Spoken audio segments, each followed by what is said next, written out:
kaway-kaway sa mga taga-Dapitan City. Sa lugar nyo kami magdi-deliver ngayong araw mga boss.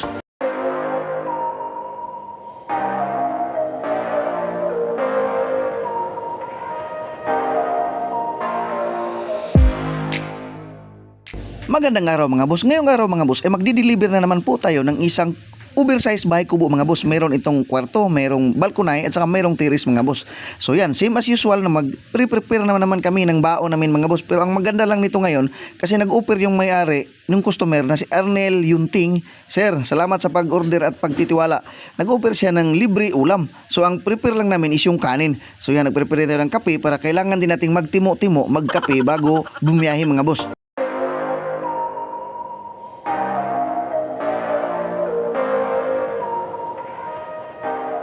Ay, sus, diretso na, karga na agad tayo. Mga alas 4 pa lang to mga boss ng madaling araw. So karga na agad tayo, biyahe na agad tayo mga boss.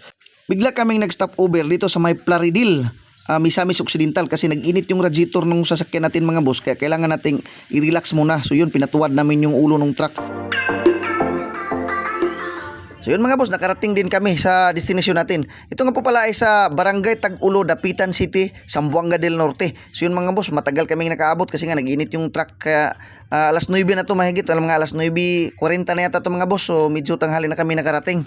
So yun, since alas 9 na, mahigit mag-alas 10 na, gutom na yung tropa. So ang nangyari, hindi muna namin binaba yung kubo. Inuna namin yung almusal mga boss kasi gutom na talaga. So yan, nag-uunahan na kami sa plato. Yung mga tao, nag-uunahan na sa plato mga boss kasi gutom na. Kaya uulitin ko po, maraming salamat sa iyo Sir Arnel Yunting sa libre ulam. Napakasarap ng ulam na hinanda mo sa amin. Nilatang baboy, so napakasarap talaga. Saka ang dami pa. So yun, hindi na nagpapansinan yung mga tao. So sintiyahin na sila, bira o unsay ilang makuha. So yun mga boss, pagkatapos namin kumain, binaba agad namin yung bahay kubo, hindi na namin pinatagal pa.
Away! Yo! Guys! Hindi kayo, ngon, hawig naman. Kulang pa rin. Sakto na niya. So yun mga boss, sa interesado ng bahay kubo mga boss, sa gusto mag-inquire sa may mga tanong tungkol sa bahay kubo, PM lang po kayo mga boss o di kaya tumawag sa number, ilalagay ko po dyan sa description mga boss. Maraming salamat po sa panonood. Bye bye. Love you all.